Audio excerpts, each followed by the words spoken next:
Hello, I'm Doug Muzzio. This is City Talk. According to the Green Book, he appraises, accessions, classifies, arranges, and makes available for research irreplaceable historical records of New York City government. Sounds boring. Think again.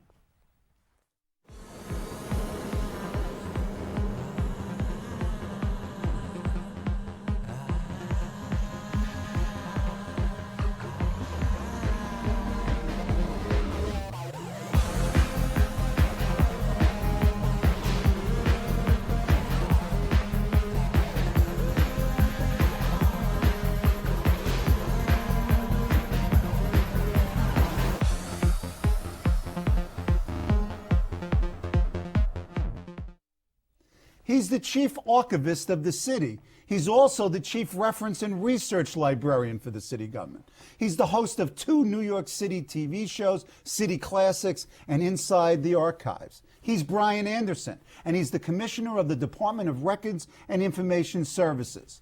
He's also served as deputy director of intergovernmental relations at the Department of City Planning. Welcome, Brian. Hi, Doug. Good morning. I've been waiting for this. This interview is one I'm very excited about. First of all, what is this department? What do you archive, and what does an archivist do? I see some of your goodies here.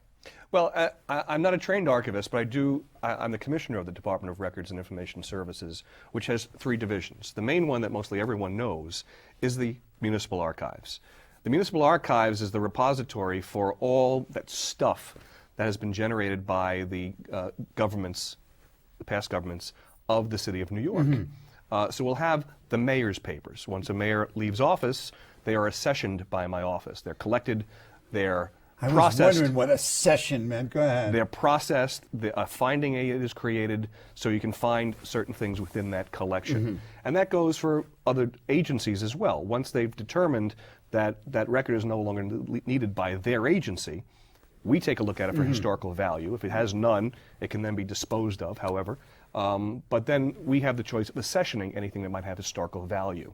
Photographs, for example, have great historical value. And you make these decisions? this is already well, fun. No, I've got an archivist and a trained staff that can make those decisions. But you get involved in that. But I ultimately sign off on them, yes, as does the law department. So, a number of people get involved here. But there are certain things that come to us. Mayor Bloomberg has made us the repository of other things relating to September 11th. This flag in particular. Let's talk about it. This flag has quite a life. It was found at Ground Zero in, I think, October of 2001. And it ultimately made its way to Police Commissioner Carrick's office, who had it for a while, when NASA called them up, National Aeronautics and Space Administration in Washington. The Space Shuttle Endeavour was about to fly in December, and they were looking for a relic from Ground Zero. So Police Commissioner Carrick offered this flag as one of these relics. It had to be hermetically sealed because it still had the fumes in it from Ground Zero, which, as you remember, were there until many, many months later. They had to hermetically seal it, otherwise it would have set off every fire alarm on board the space shuttle, and indeed the space station, which this ultimately visited. I think that shuttle, in a 12-day mission, logged 14 million miles around the globe. So this flag has gone all that distance. We currently use it now, and here's a photograph. We use it in every opening ceremony on September 11th at Ground Zero. So this flag is unfurled by the Honor Guard. So this is a piece of history. This is an irreplaceable piece of history, and a very emotional piece of history. Yeah, I know. In fact, I've got the goosebumps crawling up my neck right about now. The Honor Guard folds it up, gives it back to me with a click of the heels, and I hold it for the whole ceremony. And this year I was standing behind former Mayor Giuliani and Secretary of State Condoleezza Rice and Senator Clinton, and everyone just wanted to kind of just put their hand on it because it just means that much to them. Yeah, absolutely. Wow. So these are the kinds of things that we also archive, as well as the mementos that are left at Ground Zero by the families every September 11th when we have the ceremony there. The mayor kind of opened up to the general public to submit their entries for what the memorial should look like. Right. So we've archived those as well as logged them in. So we have kind of a new role, which is very exciting because it's contemporary. It's real contemporary history, really. Exactly. But I mean, if you go through, on your website, give your website because it's an excellent website. Give it to us again, now. we can credit this mayor with creating nyc.gov. Okay. /records. Okay. Takes you right to the Department of records. And it's a fabulous website. Thank you. It talks about the photo galleries, the publications, the vital records. It's really an excellent. I watched all 7 of the live the videos that you have. But some of the photographs, one was particularly interesting, crime and criminals, and you've got some shots here that, you know. This is probably one of our most famous, because a number of people have done books that have gleaned some of the information from Luc Sante, for example, gleaned some of his photographs from our Lola. collection. Right. And some of these are just so poetic. I mean, I don't think Martin Scorsese could make a movie that could have a scene like this. Body stuffed in the pipe. Body stuffed in the pipe in the middle of the night with the old-time car. Here's, mug shots of some Irish hood, I guess. Wow, very dapper. Yeah, it looks like something out of Jacob Riis. I mean, really. Exactly right. These are all like 19 teens. Here's what I think is probably a murder-suicide. Gruesome. The bodies found in the field. Oh, very nice. All kinds of bodies. Here's a guy. What's wonderful about some of these pictures is the interior and exterior scenes of apartments in New York, apartment building scenes. And the interior of an apartment. These are classics. With old murdered guys. With murdered guys, yeah, essentially. What else? I mean, what else do you? I mean, you've got. It's just a cornucopia of stuff. Amazing. What else? Now let's talk about. Go ahead. These were probably always exciting because people, are drawn to the macabre and that kind of thing. But we have these rather mundane things too. So back in the 1930s, the Department of Finance, which was then known as the Department of Taxation, decided, well, why don't we utilize this rather old technology of the camera to photograph buildings block by lot by lot by lot. And this way we have a photographic record rather than going out to the field to see what it looks like. We can determine that, okay, this is a 6-story tenement walk up, on a East 108th Street. And they did it of all the buildings? Every building in the that city of New existed York. at that time? Yes, exactly Wow. right. So here's an example. Here's a block and lot photograph of a building on 108th Street, which we'll talk about later, how it pertains to your family. But that gives you an idea. But what's wonderful about this is the street life going on. Here's a coal delivery going on. I remember a coal delivery to my building. I do too. So it's not that long ago. Too. But we're old. We're old, yeah. But so is this photograph. Okay. So we have a 1939 photograph of this building. So 1939, 1940, they went out and photographed every building in the city of New York. And that was the last time that they did that? No, they did it in the 1980s as well. Oh, they did? But then when it was no longer of use to them, Right. again, it comes to our attention. We accession the whole collection, and you got to realize they're in these little canisters, festering in there for, a good 20 or 30 Until you years. get at them. And whatever kind of, and my photographers can tell you, whatever kind of nitrates they used to preserve this, these things could have been explosive. Nice. Nice. So they had to be opened with care, preserved, and then we make these available to the public because when you're researching your family or architects that want to restore houses to look as they did when they were originally built, sometimes it may be the only picture of the building. Extant, yeah. Exactly. That exists. Because of slum clearance and things of that nature, it may be the only picture of the house that your grandfather was born in, for example. Since we're on buildings, the building that you're in, 31 Chambers Street, the Surrogates Court building, Yes. or the Hall of Hall of Records, Records, as it was built is a originally. 1901 building whose interiors are really fabulous. It really staggering. should be on the tour guides of New York City because you enter in and you come into this beautiful interior courtyard, which we'll say. They don't make them like that anymore. Oh, as they it's say. absolutely beautiful. What's interesting is it was built as a city building. People also tell me, you should go to the Immigrant Savings Bank building. And of course, that interior is beautiful as well, which, by the way, Law and Order uses all the time. But the difference being is the Immigrant Savings Bank building was a private institution, whereas this was a city building. And it was commissioned to a man named John Rochester Thomas as his crowning achievement. He had originally won a competition to design the new City Hall. They were going to build a new City Hall. That got scrapped for lack of funds, among other things. So the Hall of Records was his kind of consolation prize. And he designed the lobby after the interior of the Paris Opera House. And That's what it is. Exactly right. So it's a staggering interior. That's beautiful. That, movie scouts always find. I mean, there's a new movie opening this week, 16 Blocks with Bruce Willis. Excuse me, and you're in this movie? Well, yeah, I'm a walk by, yeah. They like my Irish face. I look like a detective. Right, so, excuse me, and you were in the season finale of Law and Order, so you mangle your way with all this genealogy and they upset stuff. my routine by having to use my office from time to time. So they have to use you. So they have to use me once in a while. Nice sure. getting your mug on TV. But that building is called the Surrogates Court building. Yes. Why isn't it called the Hall of Records, which was the original name? It was built as the Hall of Records in 1901. As a matter of fact, behind the big bronze sign in the front of the building, carved into the marble, it does say Hall of Records. But what happened was... I could see you chiseling, pulling off that. Well, I'd like to, insofar as I'm the Department of Records, Right. and I have the whole ground floor as well as the basement. Right. And I do bring a sizable number of people into the building to use what we have there. Sure. But it was renamed, I think, back in the 60s when the Surrogate Court was really the primary tenant bringing most of the business into the building. Right. But to be accurate, it was built as the Hall of Records that contained Surrogate Court, not the other way around. It is not a courthouse. It's a building that contains 2 courtrooms and 2 judges, which is more accurate. But at the same time, I don't mind sharing the name because both have, quite a sense of dignity to it. Continue on what you hold in that building. What are the various things that would interest a viewer or an historian? I mean, you're a CUNY grad. You're a history major. Lehman College. And you found a use for your history degree other than teaching and genealogy. Yeah. But talk about all of these sources. Why would someone come to you? Well, the Hall of Records was built because the courts needed a place to store their records. There had been a building closer to, within City Hall Park, closer to the Brooklyn Bridge, that was called the Hall of Records. And it was an ancient building, and they decided to build a new one. So essentially, but within my building now, why people come in, number one, to use the surrogate court records, which are astounding. If you're researching your family, you want to see if grandpa left a will, that's where the records are kept. So that's one resource within the building that's not mine. You have the county clerk's office on the 7th floor, the old records division, where they house business records, divorce records, naturalizations, county naturalizations, which we'll talk about later. Right. All in the original volumes and on microfilm. So that's another resource within the building. Other tenants within the building are the sheriff's office. We may not want to go there. No. Is your car parked outside? It was. Now it's towed. Well, you'll be in my building sooner than later. And of course, on the ground floor, we have the Municipal Archives, where people spin microfilm looking for the birth, marriage, and death records of their ancestors. Photographs, as we've shown you here. The mayor's papers.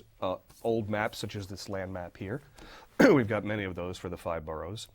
Also on the first floor is what we now call City Hall Library, or the Municipal Reference and Research Center. Right, which I've used in my professional academic And it's work, astounding. which is unbelievable. It's an outstanding collection. It's open to the public, which Great librarians. Great librarians. We service City Hall, we service the mayor's office and the council, and anyone doing business with them. So another outstanding resource that I wish the public knew more about. And we have another division called the Records Management Division, which is, today in this world, as records are created, agencies need to store them, retrieve them, put them on disposal application when they've served their life. Right.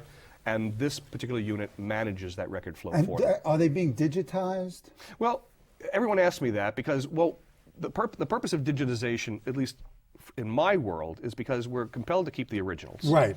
Digitization just provides a larger access for people because it's computer readable. Right. Therefore, people can click on it. And obviously, a lot of what your website has is just And it's just brilliant. a sampling, and it's just a sampling of what we have here. But it's a nice taste. But also, just keep in mind that as old-fashioned as microfilm seems as a technology, it's tried and true.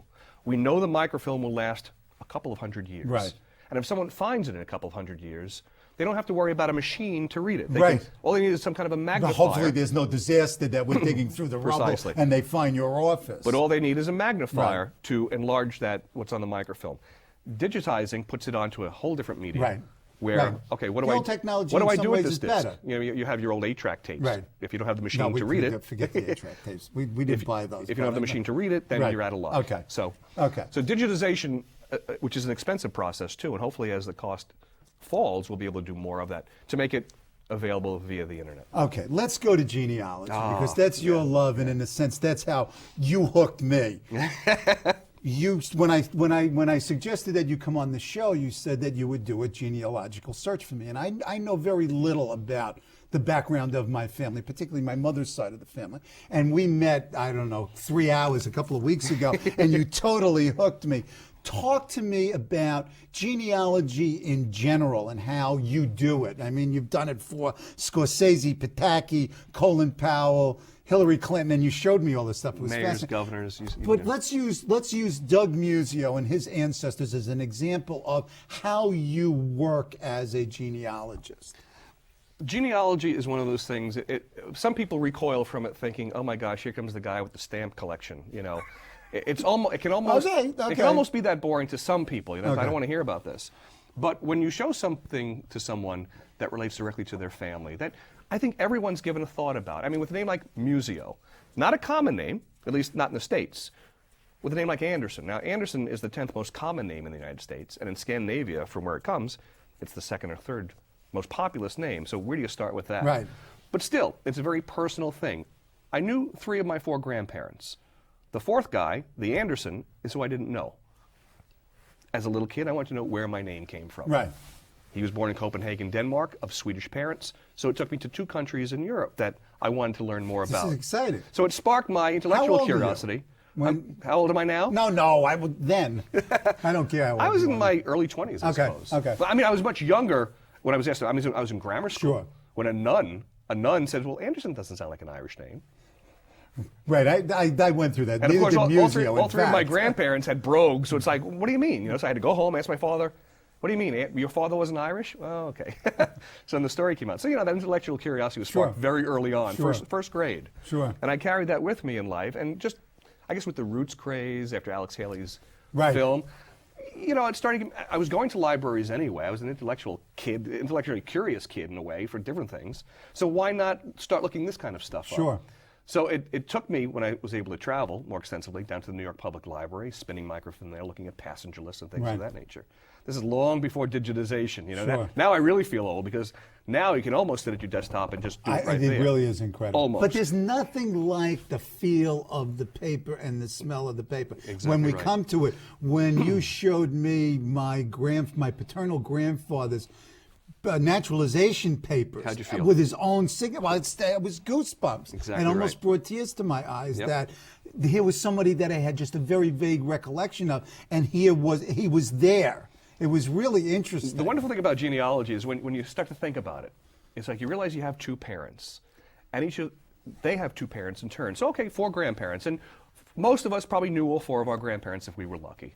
But then See, I I only knew 1. and then you've got 8 great-grandparents. Right. And every time you go back a generation, You get the number doubles. Right. 16, 32, 64, 128. 128, 256. So by the time you go back, let's say 200 years, 300 years, back to, let's say, the time of the Revolution, You got 500 people. you've got several hundred people Yeah. that different parts of the world, wandering around, meeting each other, marrying each other, having children. If all of this didn't transpire exactly the way it did, I wouldn't exist. you wouldn't be who you are today. Well, probably not exist. You know. I wouldn't be. So to find the footprints they've left in the sand, so to speak. Nice. Yeah, it's not. All we can rely on are records, whether they were made by the church in question, the civil government at the time, whatever, a land record perhaps, to pay taxes. You know they're going to keep accurate records when it comes to Please, come on. taxes. Those are the kinds of things where we can start to glean through them and put the puzzles Okay, together. do Muzzio. Do Muzzio. When you first talked to me about it, you asked me for my paternal grandmother, I just asked for any grandfather, grandparents. right, and my here's the reason. maternal, and that was it, and an address. If I could find one address Yeah. that somebody remembered, and that's all the information you had. Just from me. shards of something that I Right. can kind of assemble, and as I was going through a lot of different Okay, things. what do you do? Find something. And what So- do you got? The interesting stuff about genealogy is the federal records are probably the most recent comprehensive thing you can look at. There's a 72-year privacy law that governs the censuses that were taken. Now, keep in mind the United States government did a census every 10 years since 1790. Yeah, there's more information on the later ones than on the most early ones, but regardless. So therefore, the 1930 federal census is the most recent one you can actually look at. So given that, and given that it was more than 72 years ago, chances are it's going to be your grandparents who are living in the household, Right. or maybe in charge of the household. So there's fairly good resources online, Ancestry.com among them, where you can just log in and find things. It's pay per view, so to speak. You have to have a subscription. You can by the day, by the month, by the Right. year. But I have access to this, or you can go to the National Archives, where for free you can start spinning the microfilm, looking through. Actually, go to the index. Washington. No. Actually, there's a National Archives branch right here in New York City. Okay, which is so it's local. an Totally. absolutely incredible Okay, resource. okay. Yes, I didn't even know that. on Houston Street, West Houston Street. I didn't know that. So anyone can go there, sit down, look at the index. Now, there's always a two-step process to finding records. You have to start with a finding aid. Yeah, you also have to start with that you have some shard of knowledge about Right. who your grandfather was. In Sure. your case, you knew his name. So we can start with Alexander Muzzio, for example, and say, where does he appear in this 1930 census? And chances are you're going to find several of them, because you'd be surprised how many people had the same name. Right. In which case it took us, now, what I would suggest before you start all this is just start a family tree, starting with yourself and working backwards. Okay. Putting in the information about what you know about your parents. Good. Date of birth, date of marriage, place of death. Okay. And not place of death, but date of death. So the dates are important, the locales are important, Okay. because you don't want to be looking in New Jersey if they were living in New York, Right. or vice Right. versa. So the more notes you can compile about a particular person, and starting a file for each person, the better off you are. So I think we jumped back to Alexander Muzzio thinking we're going to find him on the 1930 federal census, in which case we did. And here it is, and I'll probably need glasses to read this. When we find Alexander living at East 126th Street, where are we now? Oh, okay, Alex, yeah. And that's the house that I remember because when I was a kid, they still lived on East 126th Street. Exactly and right. my grandmother lived there until So she here's died in 68. Alex, Rose, was this Millie? Yes. Prospero, your My father, father. and Albert, his younger brother. Who died by being struck in the throat by a baseball when he was 8 years old. My gosh. So see, Early now, family what's tragedy. also interesting there is we'll have the death certificate for that child. Okay. Because we have the death records that go up to 1948, Okay, so you can research so- those. so So this this gives is- you a start. Okay. Alex and his wife and children tell about themselves. You know where they're living, so you can find the photograph. You can use it. Oh, right. Okay. So so you walk across the various. You can find Okay. you can find a map. You can find, based on what Alexander tells them, you see how old he says he is. So if he's, what does that say? 27 years old in 1930. Okay, so he's born circa 1903. 1903. You start writing all this information down. okay. Place of birth of this person. He was born in New York. So okay, he was born here. Was he? No, He was born in, no, okay, Italy. He was you're right. born in Italy. I'm My looking- grandmother was born. She was here. born in New York. Place of birth of the father of this person, Italy, and the place of birth of the mother of this person, Okay. Italy. Okay. And if you have a mixed nationality in your background, that's It'll- that's very helpful Yes, information. yes. It gives his occupation. 1930, they were even asking a question. They wanted to gauge, I guess you'd call it technology. They wanted to know if this particular family owned a radio set. Did they? That was the kind of, well, let's see. No, Wow. they did not. Not as of Wow. April 12th, 1930, Wow. when the census taker went to their door on 126th Street. So these are all the kinds of things you start gleaning information from. Right. It. And then you start backing up with various kinds of documents, whether it be birth, marriage, or death records, which we've been able to find. So based on the fact that we know that Alex married Rose, and Rose is born in New York, we go back a little bit further in time, based on the age of the oldest child, who's 14 years old, so that takes us to 1916. So we know that Alex and Rose were married prior to the birth of this child in Right. 1916. 30th of June, 1915. Ooh. We find the marriage record. Now, where did you find this? This is right in our municipal archives. Wow. All on And you're microfilm. giving me all this stuff, I'm giving you all obviously. this, absolutely. Thank you. Now, what you can see there is they provide even more information about themselves. What Right. was your father's name? Right. What was your mother's name? Where Right. were you born? Where are you living now? The bride. How about yourself? What's your father's name? What's your mother's name? Occupations. Occupation. Wow. Who performed the ceremony? Where was the ceremony Residence. Okay. So with all of these addresses and things, you're constantly recording these notes as you need to. I would suggest a database. I mean, they're very inexpensive to buy them, Family Tree Maker. Just put all the information into that. It assembles it, collates it, can spit out family trees. Okay, for you. now from there you go So where? from here, of course, you're learning that Alexander's father's name was Prospero. So, but you might want to go back. And which is my father's name, so it skipped a Precisely, generation. skip a generation. Okay. And very often, when a child was born into an ethnic family, whether it be Italian or Irish, what you find is the father will very often name the firstborn son after his father. Right. Secondborn Right. son after the mother's father. Right, right. Firstborn daughter maybe after his Right. mother. Not necessarily. Sometimes they switch gears. Right. Sometimes they, for whatever Now, reason. my name, it came to me via my middle name and to my brother from his middle name rather than the first names. And that's Okay. why when you're looking through censuses, and yet, let's say Muzzio was a common Italian name in that neighborhood at the time, you can sometimes sort it out based on those given Sure, names. sure. Okay, so then you go from there to what? So what I suggest very often is to work backwards 10 years at a time because the censuses are Sure. available. So you can skip back to the 1920 federal census where Right. we find the Muzzio family and the Mordente family living in the same building. And coming back to this, that's the building on 109th Oh, Street. wow. Okay. 108th Street, 320. I could go there to see if this building currently exists. Sure. I don't know this building. Go And ahead. you probably even do it online. I mean, the Department of Finances have fantastic, and the Department of Buildings both have fantastic websites where with an address you can see if it's still standing, who currently owns it, whether it's God. landmarked. Oh, you gotta Or you go. know what? Just take the subway uptown and take a look at Thank it. you. know? Okay, let's move. We got to do this fast. Oh, no. So here's the 1920 federal census, where again you see what the people say about themselves. So you can keep walking back. Walking backwards in time, precisely. So based on the information about Rose, we find her birth certificate. Oh, wow. Now this is only as she's good. born in the United States. Yes. She's the only one. Right, exactly. That's why we have it, because it's a New York City record. Wow. Thank you. You see? So again, it gives her parents' names. It tells which child, how many children were living at the time, how old her parents were. And again, you start compiling addresses, because people at the turn of the 20th century moved quite often, Right. even within the neighborhood. So you're going to find all sorts of different addresses there. So Alexander was born in Italy, which means he came here at one point. Right. He does indicate on these censuses the year he naturalized. Right. So based on that, you can check the courts he may have naturalized in, whether it be a county court with New York or a federal court, which the National Archives will have. And this is where you came to visit me, and we had a great conversation, and I told you, Doug, I think it's upstairs. Let's take a walk. We walked up to these bound volumes. That were musty, hundreds of them, cracked. Go and ahead. We pulled this large volume off. I knew what page to go to because I had previously looked. I hadn't seen the document, but I had previously gotten the volume number and the page number. And we find his declaration of intention to become a citizen, which is this. And with his actual handwriting. With his actual handwriting on it. And then the petition for naturalization, where, again, it's filled out. What's your name? When did you come here? What was the date of your arrival? What was the name of the ship? What was the port of arrival? It may have been Philadelphia, it could have been Baltimore, could have been Canada. He did come through the port of New York. So you've moved my family back with my grandfather to before he arrived, up to the point that he arrives. Well, here he is naturalizing after a number of years to become an American citizen. So in order to do so, he must provide information. Right. When he provided that information, the Department of Labor actually went back and looked at the record. Here, they ascertained that the information he gave was accurate. And what do I mean by that? They went back to the actual passenger list. Wow. That is the passenger list of your grandfather's arrival. You'll see his name there. This is the photograph. This is Ellis Island. Okay, so let me just summarize before we stop with this.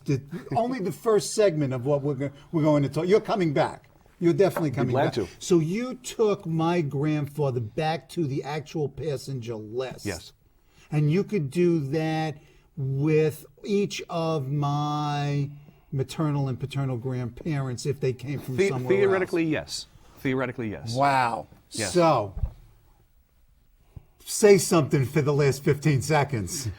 It's an astounding hobby. You get chills up your spine when you do it. No matter who I do it for, it has the same reaction.